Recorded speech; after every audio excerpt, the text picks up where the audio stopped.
Sandy keeps coming outside for 2 seconds and then realizing that it's still cold out. Get it together, Sandy. So I had a bit of a dilemma yesterday. I was trying to figure out what it is I wanted to do because I'm like, man, I can't really do anything to the Miata until I get material for the expansion tank. I'm waiting on like the weld-in bungs and stuff. I need to send the file to Grafton to get the handbrake thing printed like that. I just don't really have anything I can do right at this moment. I still have stuff to do. I've got like maybe 4 days worth of work, but there's nothing I can do right now. And after that, like it's done. I mean, I'm sure there'll be little issues here and there, but it'll be finished basically. So I went to Instagram for advice, and basically my thoughts were, I can pull the motor out of the GC. That gives me some more stuff to do, and it's worth doing because then I can do the timing belt I need to do, a clutch in it anyway, and seals and all that stuff. Or I could go buy a C10 and start on a Turbo LS project. And the consensus was just do both. So that's what we're gonna do. It works out because there will definitely be points in time where this thing will have, you know, a few weeks, like while it's off the paint, and we got like 4 to 6 weeks while the wiring harness is out, getting redone. So we'll have all that time where we won't really be able to do much to it. So the C10 will be its own project to be able to work on in the meantime. Because like I said, the Miata is pretty much done. I'm kind of like taking me some time to realize that it's, you know, it's there, it's done. So, moral of the story, we are going to be pulling the engine out of the GC today. We also have league night karting tonight. That should be really fun. Tonight is the endurance one, so I think it's like a 30-minute race, or a 30-lap race, which ends up being like 35, 40 minutes. So it's tiring. Should be fun. So I'm excited for that. But before then, we're gonna get this motor out. So we never pull a motor out of a Subaru. From what I understand, they're easy. I've had friends tell me they're easy. I helped a friend with a BRZ, it was easy. Shouldn't be too bad, shouldn't be too bad. So I'm gonna get it pushed in and get cracking.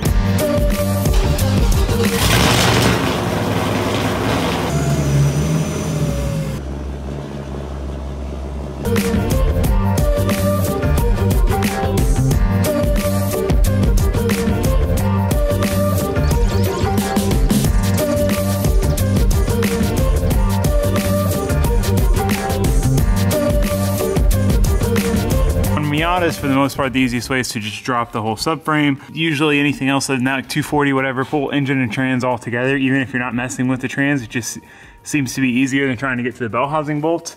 But all of these bell housing bolts are super easy to get to. There's a ton of room. And then on top of that, the trans obviously has the axles for the front drive portion. So we'd have to take the axles out and all that stuff. So I think we're gonna try pull it out, leaving the trans in. Seems like the best option. I don't know how well it's gonna work, but we're gonna try. So we'll just start by undoing everything from the bottom. Manifold, header, whatever you wanna call it. Radiator, drain the fluids, drain the oil. I have a wonderful electronic invention I want you to see.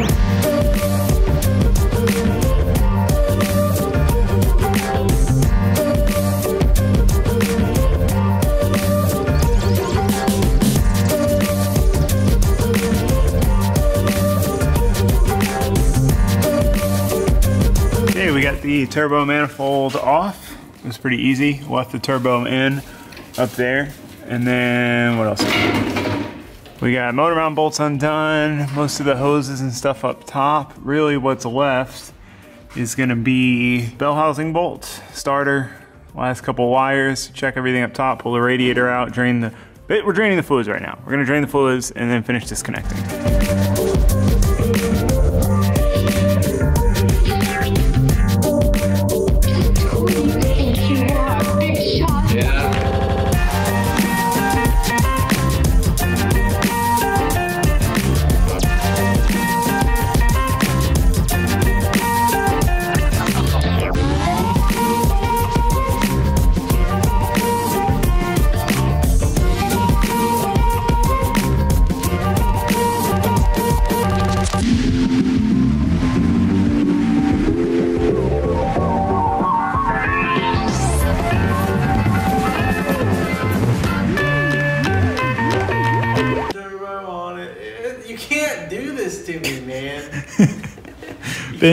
Ben's singing again. You can't put this on your video. I think she's pretty much ready to come out. Like I said, we're gonna leave the trans in the car.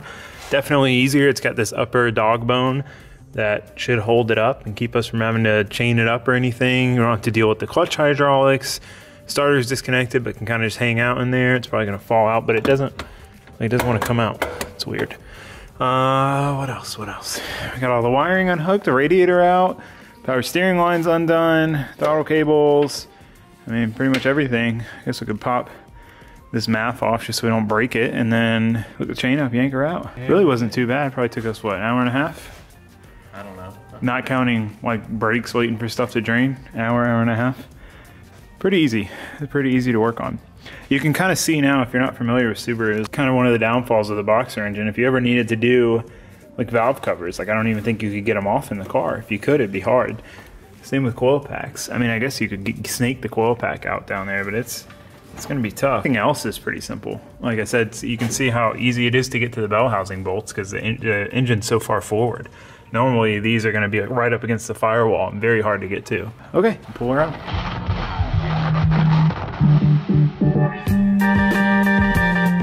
I have a wonderful electronic invention I want you to see.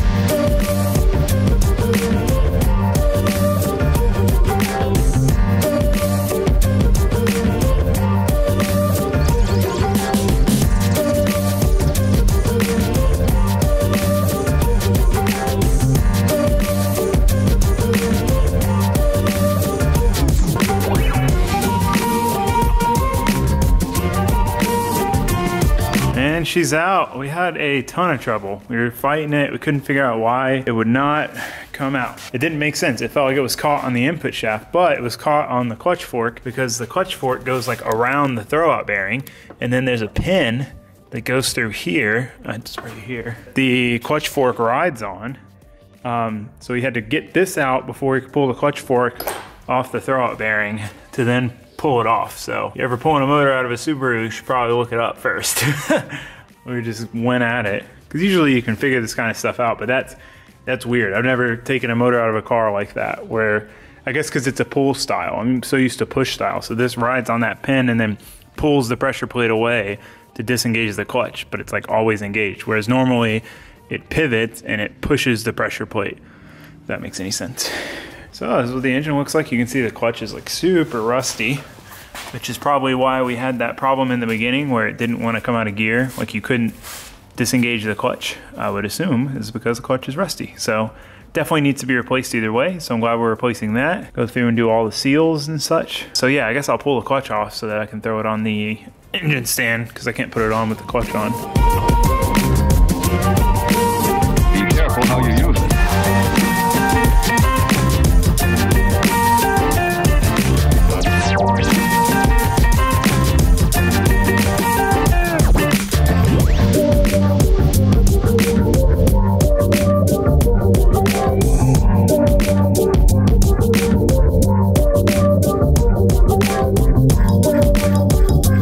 This is what our clutch looks like. I mean, it does have meat left, I guess. It's pretty glazed, pressure plate and flywheel. You can see the marks from where it was stuck. That's when it was seized up. Because if you guys remember when I first got the car, you couldn't put it in gear while it was running. And if you tried to start it in gear, it would move. And I tried to start it in gear and got it going and it broke free. Definitely needs to be replaced. This is definitely worth doing. And then got the engine on the stand. So we are good to go. I don't know how far I'll strip it down. I'm gonna look into it. Definitely wanna do at least valve cover gaskets, oil pan, seal, rear main, front main. Maybe I'll do intake manifold if I have to take it off anyway. I'm not sure yet. It kind of all depend on how and what I have to do. I still got the turbo on there. So yeah, let's see if this thing's got shaft play. Oh no, it's solid. It's mint. Okay, well, push this out, throw the Miata in here. I just want to get it on the lift and check all the front suspension. Last time we took it for a drive, it was vibrating a little more than normal in the front, which is probably just the unbalanced tires, but I want to check before we go to Bushnell tonight because we are driving the Miata to Bushnell. We tried to do this one time and the circuit breaker thing cut out as we were going down the driveway and we're like, if it's not going to make it out of the driveway, we probably shouldn't drive it 30 minutes. But now that we've driven it 4 hours, I have more confidence in it going 30 minutes. What about you, Ben? Are you confident? We'll be fine. I like your enthusiasm. We'll be fine, Taylor. We'll make it. Hell yeah! Hell yeah! We're gonna make it, no problem. Woo! No, you're not supposed to say that because then something bad's gonna happen. We're gonna make it, Taylor. It's Woo! gonna be awesome. It's gonna be awesome. There you go. That's more of what I was looking for. I just wanted to take a moment to remind people that Taylor is abusive towards me. He's held me hostage here.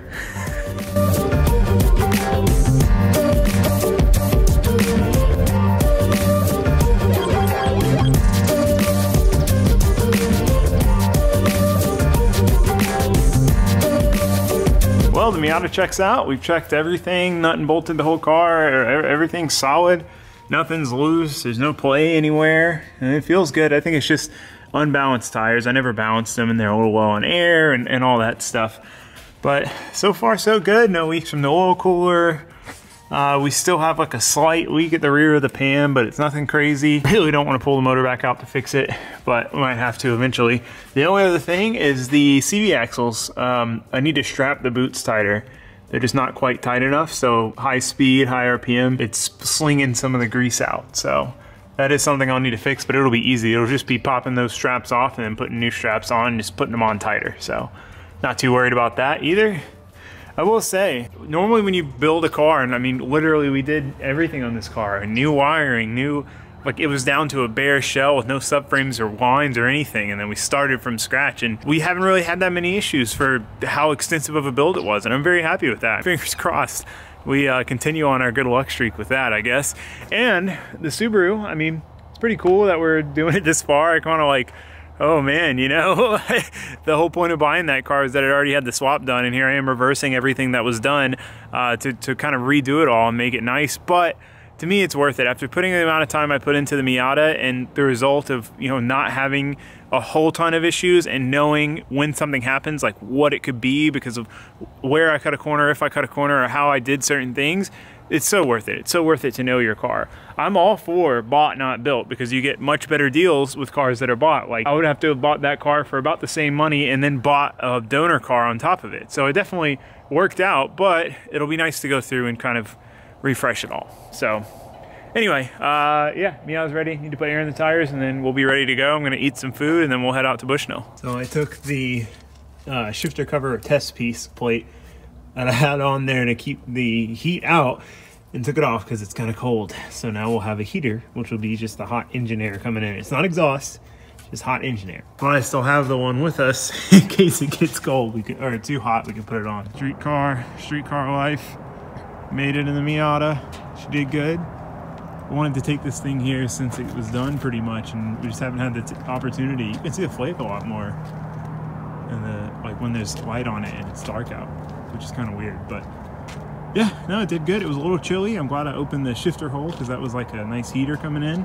It's a little louder when you have that open, but all in all, she did good. Racing should start here in the next 10 minutes or so. The 30-lap mini Enduro with 1 pit stop. We've got 20 working carts with 19 people. Don't break your car. Don't break it. When you pit, the pits will not close. The pits are open on lap 1. You must take the green flag, so you have to go by the pits at the start of the race, and then after that you can pit at whatever point you want. So apparently my qualifying cart is really fast.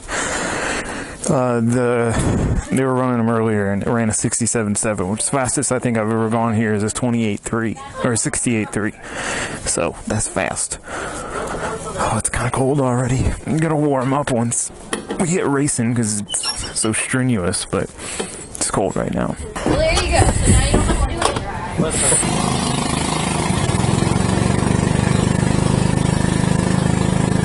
Oh, I can already tell this thing's a ripper. Get some heat in the tires. It's definitely cold. Let's see if it understeers through this. Feels like I don't even have to lift in the corners in this thing.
dude won't get out of my way. I passed him and then he passed me back. And now I've got to run a crappy line through the whole track because he's right in front of me and he won't let me pass him.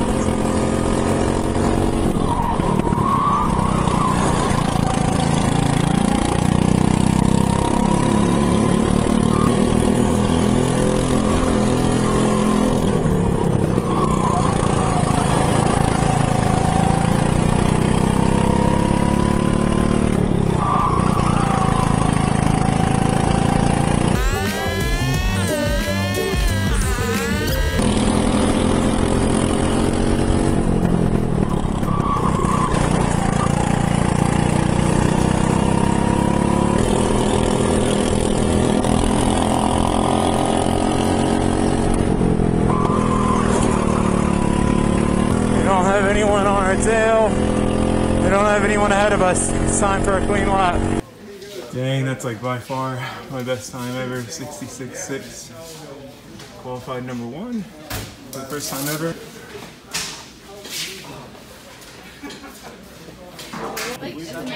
Who is that, Ryan? Alright, so this kart hasn't been ran yet, so it's got ice cold tires, and I never liked this kart. It's the one with the old steering wheel. I won a race with that last time I drove it. Yeah, I've never really cared for it. Every time I get it, I hate it, but... Oh, sorry. Oh, I forgot my thing. Yeah. I'm not used to getting to start in the front. I wrote this one myself. There, somewhere. You just look skinny. Do I look skinny? I'm 207. Feel more comfortable back there. You can just let me pass you right away. Oh, okay. That sounds great. Nice and easy on your start. We got a lot of guys. If we're got our finger up and waving you around, taking that call. Okay.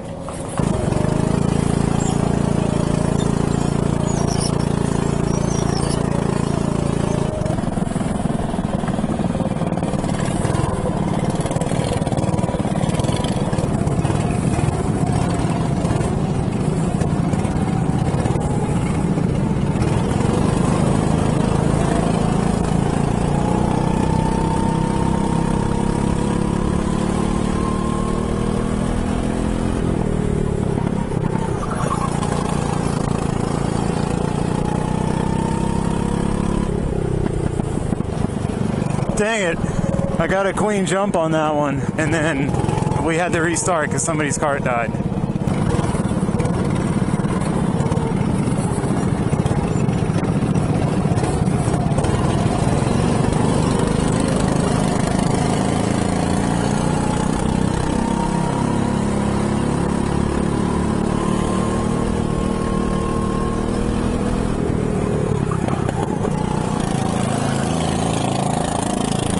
Son of a bitch.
my position back. See, I'm following him, and that's not what I should be doing. That's not going to make me any faster than him. I have to run my own line. Oh, well, not like that. That was a terrible line. Oh, it's hard. See, like that was my own line. That was faster. Same way, same there. Now we're catching him. We're reeling him in. I can't really pass him back very well. Oh, see, that was way slower. That was way slower.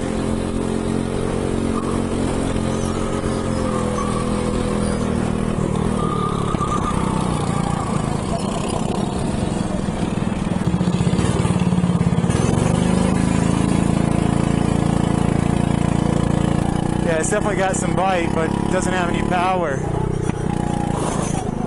Oh, God. I'm failing miserably. Oh, this thing's bad. I shouldn't have done that. I should not have gone in early. Obviously, anyone who goes in early has a crappy cart. So I just traded my mediocre cart for a crappy cart.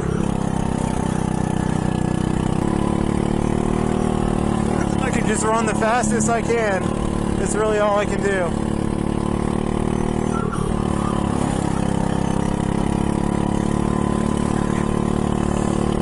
I feel like somebody's already gaining on me because my cart's so slow.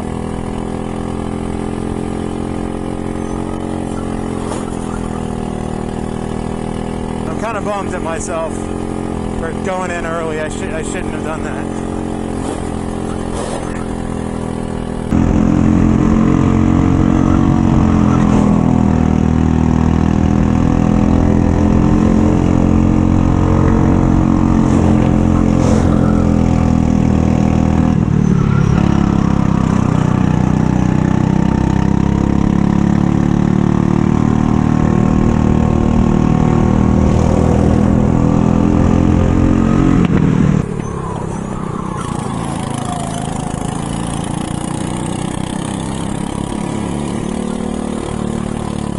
He's really fast too.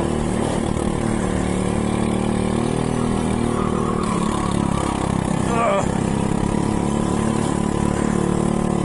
Watch how his cart's gonna pull away though. Well, it's not pulling away that hard.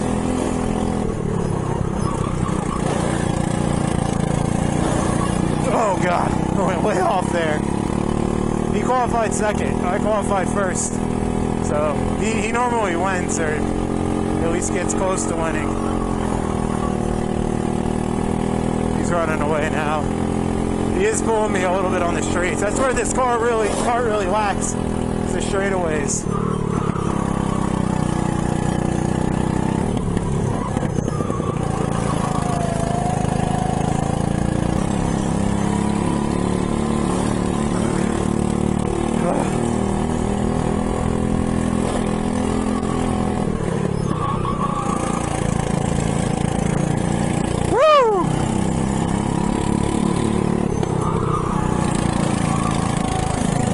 Almost followed him into that.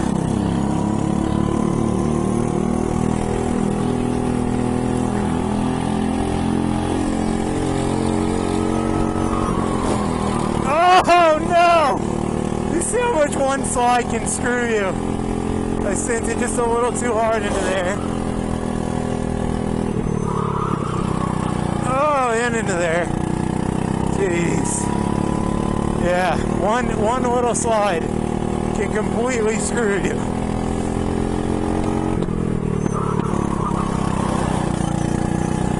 But one good corner can help you catch up. I'm still sliding a bit into that one. I need to keep it under control. We're gaining back our ground a little bit. Oh, I'm turning into that one so late, halfway. Damn, we still have 15 laps to go. That's a long time, guys. I can't let these guys pull away from me. I need to stay with them. That's all I want. I don't care about winning. These guys are both fast, so if I can just stay with them, I'll be happy. Not gonna stay with them doing dumb shit like that, though. What the hell was that? I went like halfway out to the outside before I turned into the corner. Oh my god, I need to stop talking. Okay, I'm done talking. I'll see you guys in a little bit. Yeah. Yeah, buddy. Kart's just a little faster.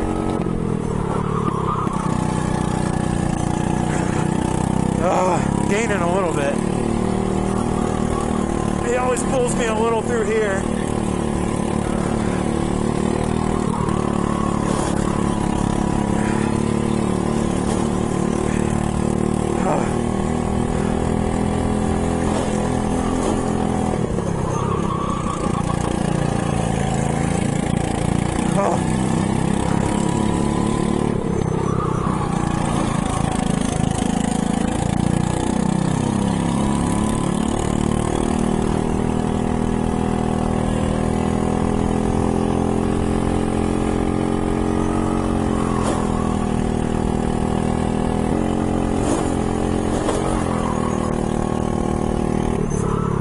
I totally messed that up.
Last lap and we're caught up.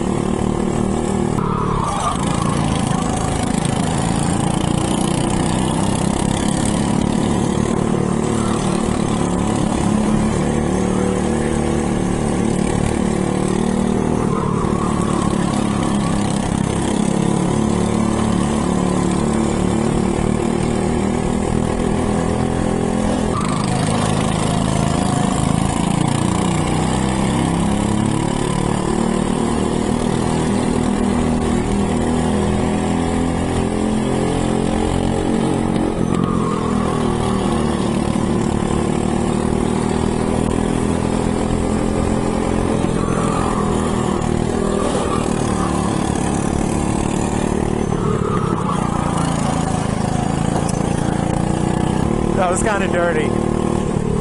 I didn't mean to do that. What's that all about? I thought he was going to the, like, wide, so I went inside and just bumped him. But I can't have you guys taking each other out and pushing people off the edge of the track. Oh, geez. I thought I did a little bit better than that. Of course, I got dumped on the first turn. Yeah, I saw that.